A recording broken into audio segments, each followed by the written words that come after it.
Before the educated youth returned to the city, my intellectual father-in-law was caught having an affair, desperately needing money to bail him out. Rain poured down. I knelt in the mud, my 9-month pregnant belly aching. I begged my husband John for 30 yuan. Instead, John kicked me squarely in the chest, knocking me into the mud. He pulled out his savings, money I had earned working in the fields day and night and sewing shoe saws. Right in front of me. He stuffed it into the educated youth Lucy's Dacron shirt pocket. Lucy needs a nice dress for her return to the city to save my father-in-law's life. I lunged forward, grabbing at his trouser leg. John. Dad. Dad desperately needs money to save his life. I beg you. John's eyes were as cold as ice. Your peasant father deserves to die. Don't think you can squeeze money out of me just because you're pregnant. Do you really think you're some kind of queen? John disgustedly covered my mouth, tore down the clothesline and tied my hands and feet, tethering me to the cow sheet like livestock. The educated youth Lucy giggled, tugging at John's sleeve. Brother John, don't be angry.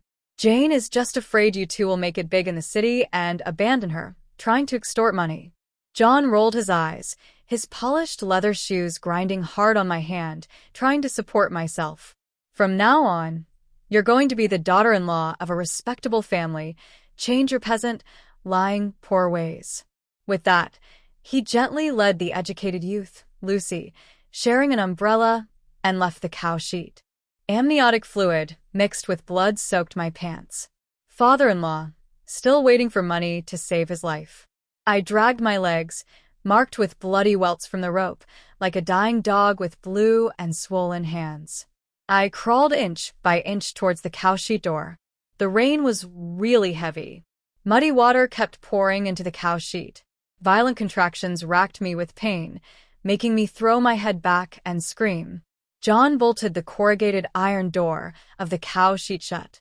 The baby kept pushing down, the pain making me want to die. I hugged my belly and beat hard on the iron door, shouting at the top of my lungs, "Help! Someone's going to die."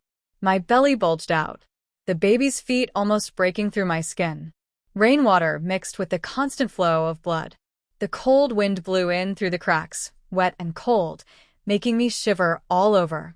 If things continued this way, the baby in my belly would probably not survive.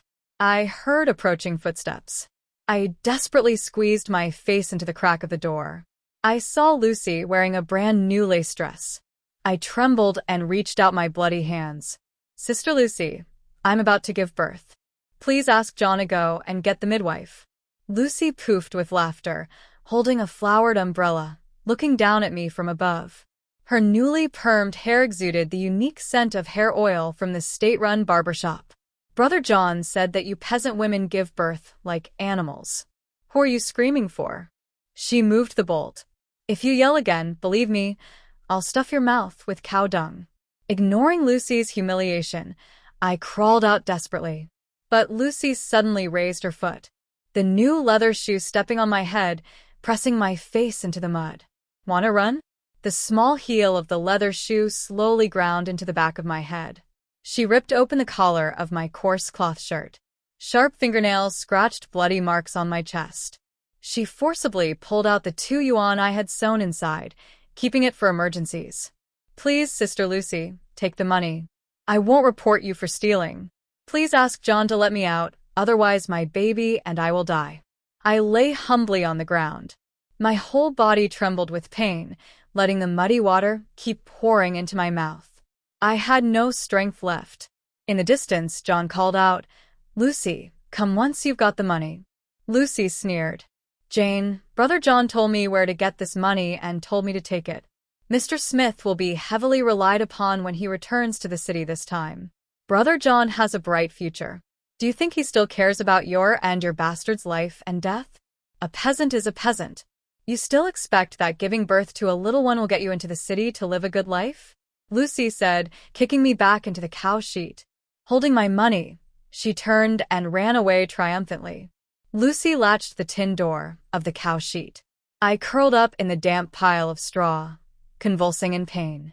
My fingernails dug into the muddy ground, every bone in my body aching as if smashed by a heavy hammer. Ah! The heart-wrenching scream was swallowed by the thunder as soon as it left my lips. There was a rustling sound outside the tin door. I desperately crawled to the crack by the door.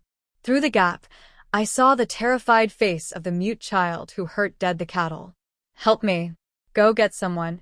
I squeezed out the last of my strength and desperately shook the iron door with my bruised and purple hand. But the child acted as if he had seen a ghost. Without looking back, he took off running.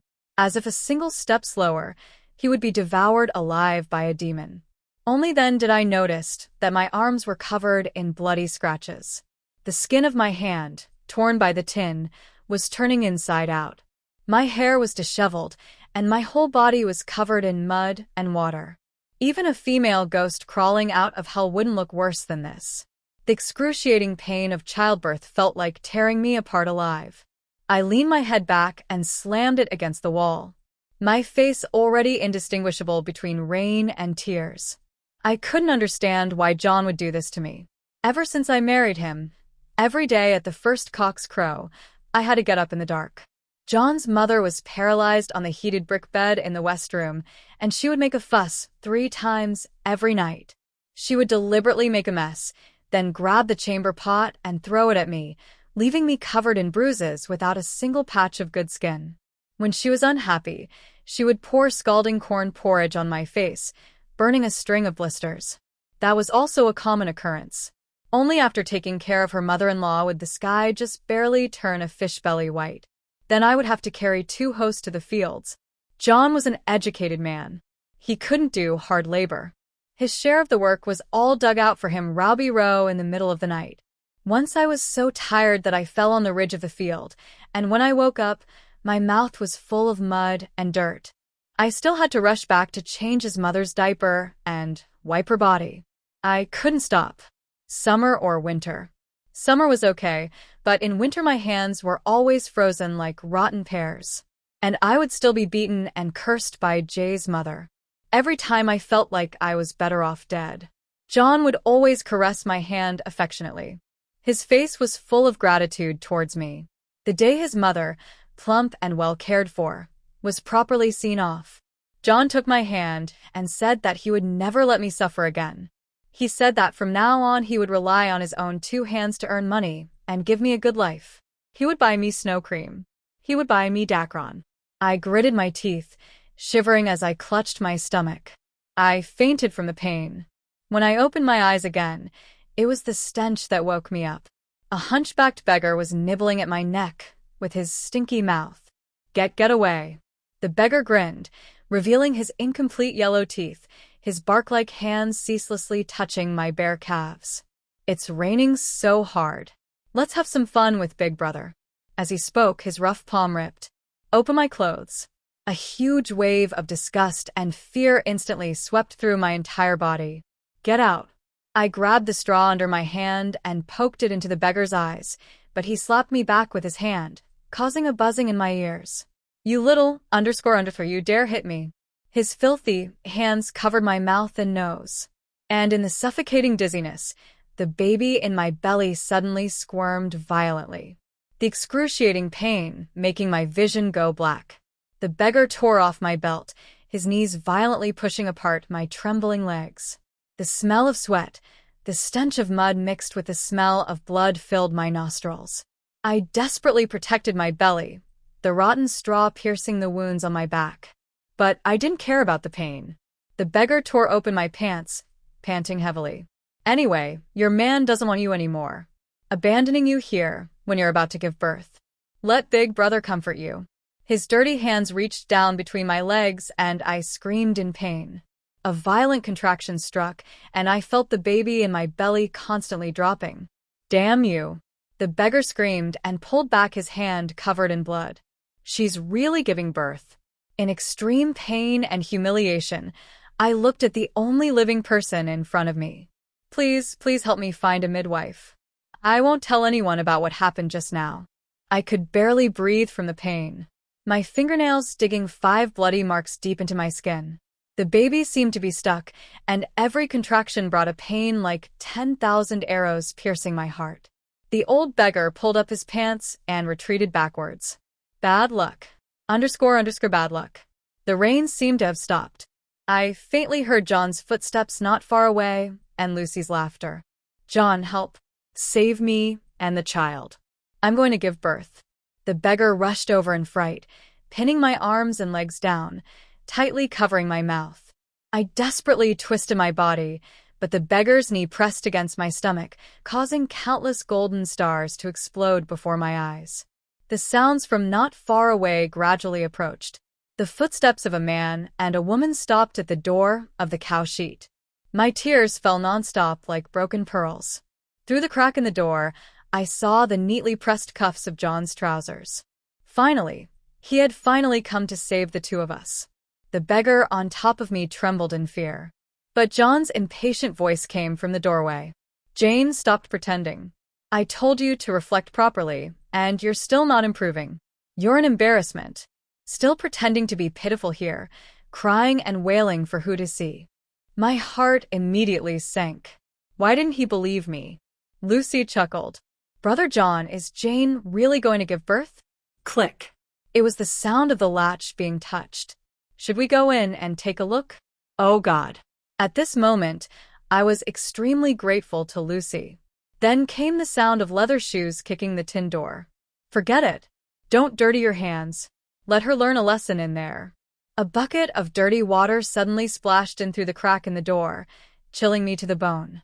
John's disgusted voice came through. Are you awake now?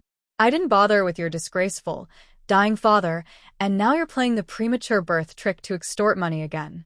It's just disgusting. He snorted coldly. Lucy sweetly took John's arm. Then let's go quickly. The criticism meeting is about to start. We'll miss the front row if we're late. The footsteps gradually faded away, and the blood in my body seemed to freeze. The dirty old beggar didn't expect that the two people outside wouldn't really come in. He cursed and crawled off me. He kicked me hard. __, did you sleep with someone else? Why else would your man ignore you? I lay limp, motionless like a corpse. Only my wide, open crotch. A small body was sliding out. The beggar's strange movement suddenly froze. He looked down at the baby's head emerging between my legs. __, disgusting. The beggar cursed, wrapping his tattered clothes tighter around himself. Before leaving, he kicked over the pile of straw by the door and didn't forget to bolt the door from the outside. The moment the iron door clanged shut, I heard the weak cries of the baby like a kitten. With trembling hands, I picked up the newborn. Shivering, I bit through the umbilical cord with my teeth. Cry, good baby. Cry loudly. I tore open my cotton coat to wrap him, but I couldn't tell which was colder, the cotton coat that John had just splashed with cold water or the baby's body. I brought the baby to my chest, my breasts aching, but only blood came out. His little mouth was open like a fish out of water. I shoved half a finger into his mouth, and he sucked on it twice before letting go.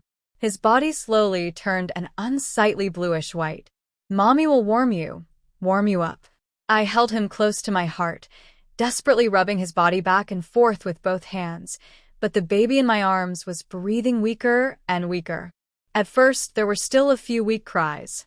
His little feet suddenly twitched and kicked me once. Then he gradually became motionless. I felt as if I had been thrown into an ice cellar. I raised my hand and bit my finger, drawing blood. I brought the blood to the baby's lips, but the little guy wouldn't take a bite. His tightly closed eyes, not yet open to see this world, released their tiny fists. I held him to my face, endlessly warming him with my tears. This little guy who had been in my belly for 9 months still grew cold. Down with the hooligan. At the commune's public criticism meeting, John stood at the back of the crowd, the Progressive Youth medal on his chest shining brightly. He clenched his fist, his voice high-pitched louder than anyone else. He vaguely saw the old hooligan tied up, the treasured blue coat hanging on him. John was incomparably excited at this moment. He had bought that coat in the city. There were only 2 in the entire commune. He had one, and Jane's father had the other. No wonder Jane wanted to pay to redeem him. It turned out her father was having an affair with someone. He was a progressive youth, taking the opportunity to divorce the hooligan's daughter and draw a clear line. That was a symbol of loyalty to the party and the revolution. The people around him looked at him suspiciously. "John, that's your father." John snatched the tin megaphone from the militia member, his voice distorted with excitement. "We must resolutely draw a clear line with this kind of morally corrupt hooligan." John swung his leather belt and rushed onto the stage. "I'll teach this a lesson for everyone." The belt froze in midair. Everyone's eyes were focused on John under his meticulously groomed, slicked-back hair. His face had become horribly pale. Big Mike, with half a dry pipe in his mouth, stared at John and kicked Mr. Smith hard. "I gave you a chance, but your son wants nothing more than to see you disgraced." His own father, the intellectual Mr. Smith, was tortured beyond recognition. His waxy yellow face like a desiccated corpse.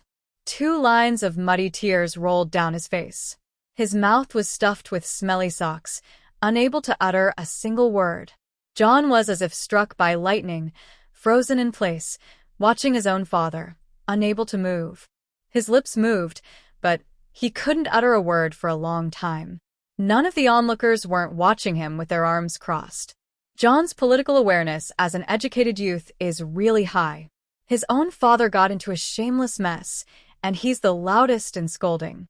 That's why he's called a progressive youth. Big Mike spat at John. He turned and dragged Mr. Smith like a dead dog, throwing him in front of the commune leader. "Secretary Davis, this old white-faced bastard, Mr. Smith hooked up with my wife. I caught them in bed. The commune has to deal with this." Secretary Davis's face also turned ugly. "Mr. Smith, the organization valued you. You were going to be transferred back to the city in 3 days. Why couldn't you control the 2 ounces of meat in your crotch?" Ever since receiving the document from above, knowing that Mr. Smith was about to rise to prominence, Secretary Davis had been smiling and sucking up to Mr. Smith these days, treating him like a grandson, hoping that this granddaddy would remember the suffering he endured while working as a Centone youth in Sephora Village after he became successful. If he could get Mr. Smith's favor and get support, he might even become the town mayor. Secretary Davis recalled how he had been obsequiously kissing Mr. Smith's ass. He became increasingly resentful. Big Mike was still ranting endlessly. "Secretary Davis, this is hooliganism. Everyone is watching. You can't protect him." As he spoke, he spat a mouthful of phlegm on Mr. Smith's face. Mr. Smith closed his eyes tightly, retching incessantly. But with the smelly socks stuffed in his mouth, he couldn't even vomit. His crotch was soaking wet. John watched helplessly as his own father was tied up by the commune's Red Guards. A big character poster with a crime of hooliganism was pasted on him. Someone he didn't know who picked up a pair of utterly tattered shoes and hung them around Mr. Smith's neck. "Dad." The whisper squeezed from Jay's throat wasn't even louder than the sound of a donkey braying in the production team. Big Mike didn't care about that and directly dragged John onto the stage. "John, what did you say at the criticism meeting just now?" "We must resolutely draw a clear line with this kind of morally corrupt hooligan." He deliberately pinched his voice, imitating John's affected tone. "Protecting relatives is the same as being a class enemy. Everyone can beat and scold this kind of stinking hooligan." Big Mike handed a stick to John, signaling him to do it. John's face was ashen, like it had been smeared with soot. He looked at his own father, trembling all over. Suddenly John knelt down with a thud. "The organization is wise. I, John, resolutely draw a clear line between myself and someone with problematic moral conduct." As he spoke, he raised the stick in his hand and slammed it hard on his father's back. Mr. Smith let out a muffled groan. His back immediately swelled up with beads of blood appearing. The crowd gasped. Big Mike crossed his arms and sneered, giving John a sarcastic thumbs up. "You're a real vicious bastard. I can't deal with you." John Groggy climbed down from the stage. He rushed anxiously towards home. He desperately needed me, his poor peasant wife, to solidify his political stance. He hadn't even turned into the alley yet. My father's hoe is already across his neck. "You inhuman beast, get out. Our daughter has already submitted her divorce application to the commune." John's lips trembled. "How is that possible? Jane and I have a child." My younger brother raised his carrying pole and struck. You still have the nerve to mention the child. Buried it last night, frozen like a stone. Where were you when the child passed away? I didn't go outside, but I heard that John knelt at the door, crying for an entire day and night. He only left when it was dawn. In the end, the next day, I didn't receive the divorce certificate. Instead, the commune's director, Susan, led John into my house, accompanied by several aunties and older women. Jen, Director Susan warmly grasped my callous hand. Comrade John has realized his mistake. She gestured behind her. John immediately bowed deeply. His voice was gentle with a hint of remorse. His white Dacron shirt was washed until it shone. He looked refined and stood tall like a young poplar. Jen, I know I was wrong. Director Susan patted him on the shoulder. She turned inside to the aunties and older women gathered in the yard. Young people are bound to make mistakes, right? John has admitted his mistake, and we have to give him a chance. John, like a wounded, pitiful puppy, shuffled in front of me. My dad is my dad, and I am me. I'm also sad about the child's death. We can have more children. Please don't divorce me because of my dad's matter. Okay. Director Susan stepped in to help. Jane, we are all progressive young people. We don't believe in guilt by association. What does it matter to him that John's dad is having an affair? As a wife, you have to think about your husband, right? If you divorce him now, he won't be able to return to the city. Is that something to be proud of? That's right. That's right. Widow Johnson squeezed to the front. Couples shouldn't hold grudges overnight. John is such a good young man, handsome and educated. Where will you find another like him? Don't make a fuss. You can have another child, but if a man's heart turns cold, he'll never come back. John opportunely re-opened his eyes. His voice choked with emotion. Jane, I was blinded by greed that day. I wasn't there to take care of you when you gave birth. He sniffled, raising his hand to wipe away non-existent tears. If you're willing to forgive me, I promise I'll treat you well in the future. I guarantee I'll never make such a mistake again. He reached out to take my hand, but I brushed him away. Seeing his hypocritical face, I felt only disgust. Guarantee? What can you guarantee with your father's philandering ways? Or guarantee with your cruelty that killed our own child? Director Susan immediately frowned. Comrade Jane, you can't say that. You can't condemn everyone. That's just not progressive of you. Think carefully. If you really divorce, how will your parents face people in the village? Aunt Beth grabbed my hand, patiently advising me. Jane, listen to your aunt's advice. Isn't a woman's life all about finding a man who cares? John knows he was wrong now. You can still have a good life together. Listen to your aunt. Let John move back in tonight. John lowered his head, his voice carrying a touch of perfectly timed grievance. Jane, I know you hate me, but I've really changed. He looked up, his eyes so sincere that he almost managed to fool himself. The surrounding women nodded, chiming in with their advice. Yes, Jane, give him a chance. These days, it's common for babies to be stillborn. John is a well-regarded educated youth in the county. He's actually a good person carrying water for the elderly living alone, teaching the children in the village, and locking me in the cow sheet to give birth, I said with a cold laugh. The room fell silent instantly. John's pale face turned the color of pig liver. I slowly raised my head, my gaze sweeping over every well-meaning face. Do you aunties know how my child died? I trembled as I unbuttoned my cotton-padded coat. The bruises from the clothesline were already black and purple, covered with several scabs.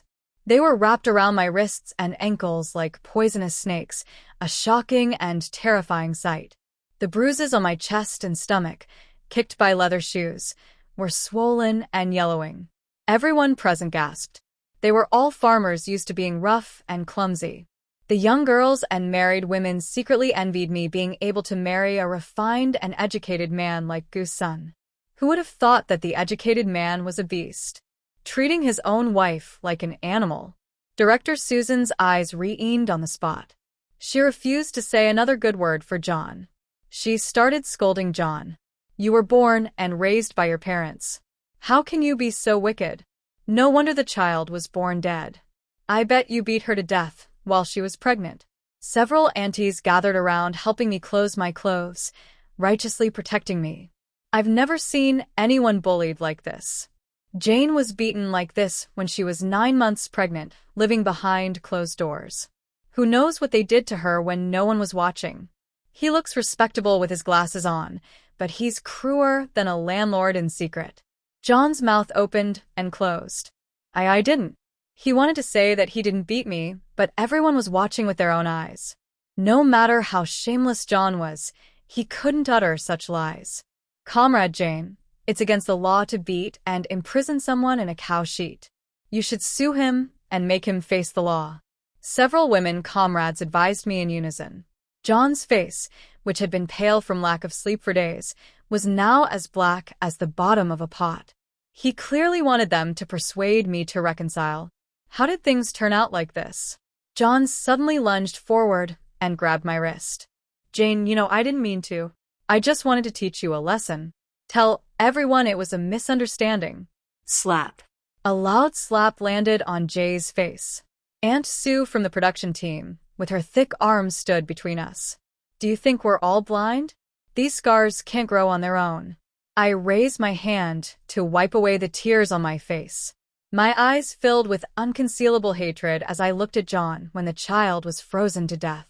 John was flirting with Lucy in the supply and marketing cooperative, applying snow cream. John was the child's father. What right did I have to forgive him on behalf of that child? I'm going to sue. These 3 words were like a thunderclap. Startled, John jerked his head up. His refined glasses still had flecks of saliva from the earlier beating. His eyes bulged instantly, making him look ferocious. Jane, are you crazy? I'm your husband from now on.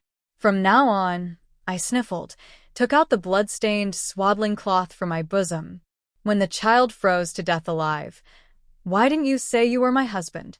Why didn't you say you were the child's father? John's lips trembled. I was just busy.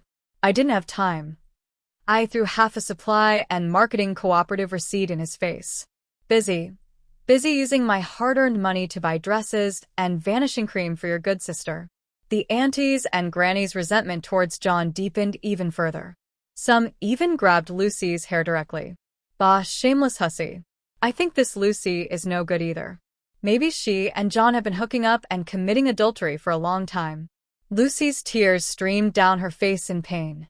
She struggled ceaselessly in Aunt Beth's grip. I didn't. I and Comrade John have a clear conscience. Don't wrong me. Oh, you have a clear conscience. Now you call him Comrade John. Didn't you used to call him Brother John? What respectable young lady would spend so much of other people's money? A full 30-odd in our production team. That's enough to marry a wife. The crowd's spittle flew back and forth. They wished they could drown Lucy. Lucy's fair face was now flushed red. She covered her disheveled braids, tears welling up in her eyes. You're slandering me. Comrade John and I have a revolutionary friendship. It's just because we're both from the city. He feels sorry for me. Tom from the production team squeezed in. He spat on the ground, pulled out a crumpled money order from his pocket. Last autumn harvest you said your old mother was sick, and I sent you 20 yuan. I don't care what kind of relationship you have with John. Now pay me back. The crowd erupted. Tom, are you crazy? Who doesn't know your family is so poor that you eat salted vegetables with dried radish every day? Half of your 3 dilapidated earthen houses have collapsed, and you painstakingly saved some money, only to send it to Lucy for nothing. Shame and indignation flushed Tom's dark face red. Shay said she liked my sincerity. He trembled as he pulled a handkerchief embroidered with a small red flower from his waistband. David also squeezed out of the crowd, veins popping on his dark face. He pulled out the same handkerchief and a stack of crumpled receipts. Last autumn harvest. You said your hand was broken and you couldn't work, so I harvested rice for you for half a month. Lucy, you also said you liked my sincerity. Leo also jumped out. She tricked me into buying her 3 pairs of nylon socks at the supply and marketing cooperative. One after another, young people jumped out. Some said that Lucy tricked them into working in the fields for her in the middle of the night. Some said that Lucy tricked them into spending the money they saved by skimping and saving to buy scarce goods at the supply and marketing cooperative. Accountant Ford adjusted his glasses and tapped on the abacus. Good heavens. Just the receipts alone total 89 yuan, 32 cents. Good Lord, that's enough to buy 2,000 caddies of relief grain. And most of her work points, 7 or 8 out of 10, were earned by other people for her. Lucy's eyes were bloodshot. Screaming, she lunged for the record book, only to be held back by 7 or 8 rough hands. Her carefully manicured nails broke. The glittering glass hair clip in her hair was yanked out and smashed on the ground. Rotten-hearted thing. Director Susan grabbed her hair and slammed her head towards the ledger. Dare you swear before Chairman Mouse Portrait? Say whether this money was swindled by you or not. Lucy frantically tried to hide behind John, but she was grabbed by the collar of her Dacron shirt.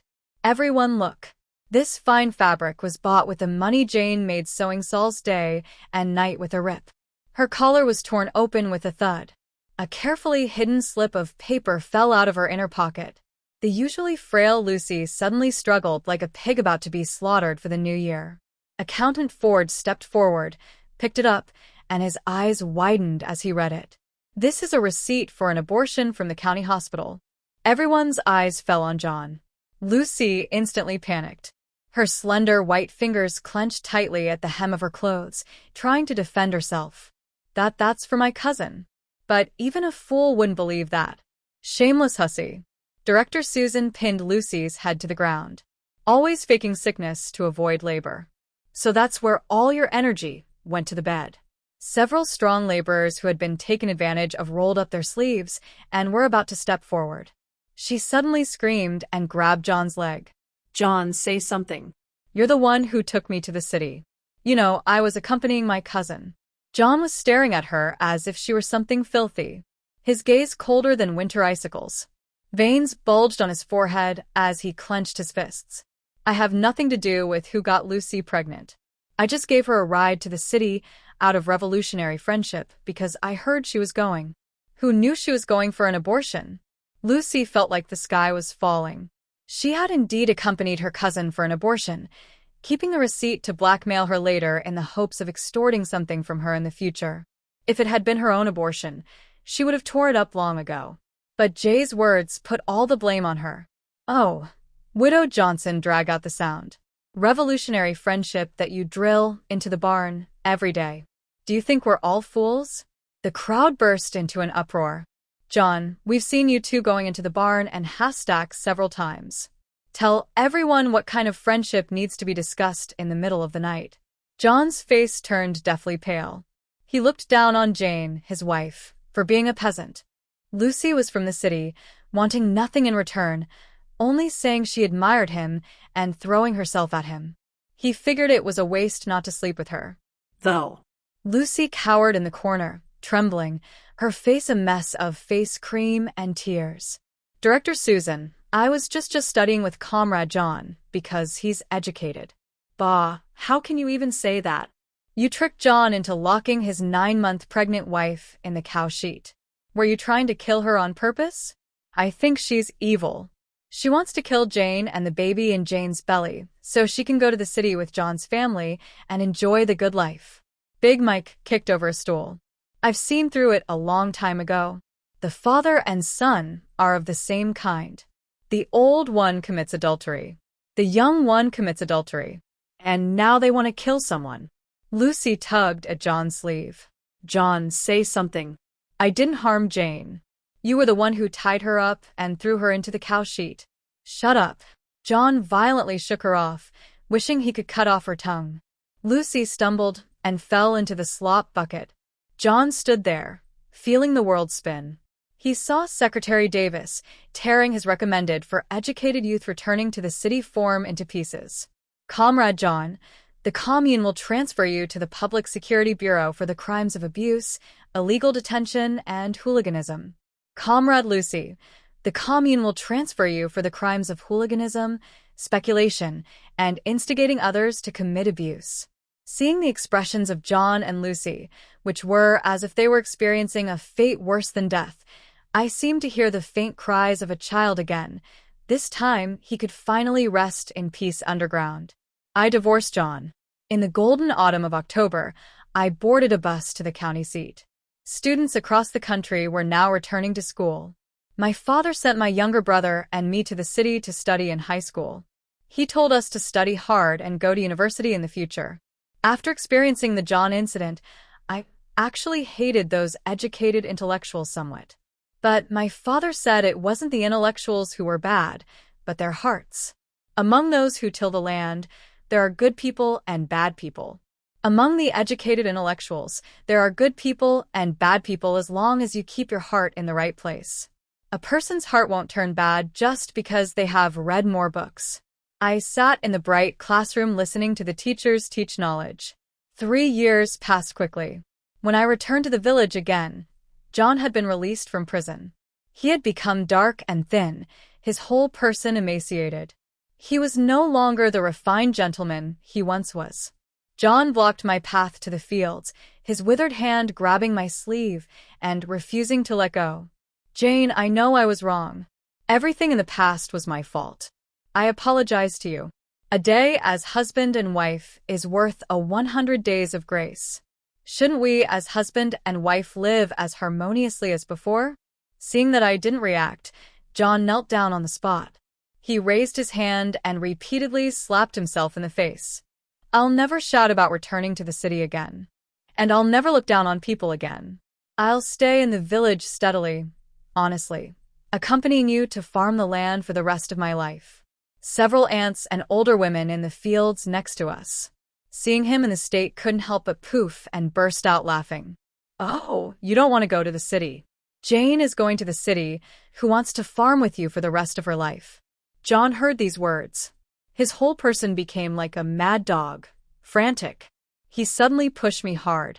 His originally large eyes and his gaunt face seemed like they would pop out of their sockets. He looked even more frightening than the evil spirits in the temple. Jen, I knew you were restless, always aiming to climb higher. Before, you were just counting on marrying into my family to enjoy the good life in the city. Why pretend to be honest and content with life?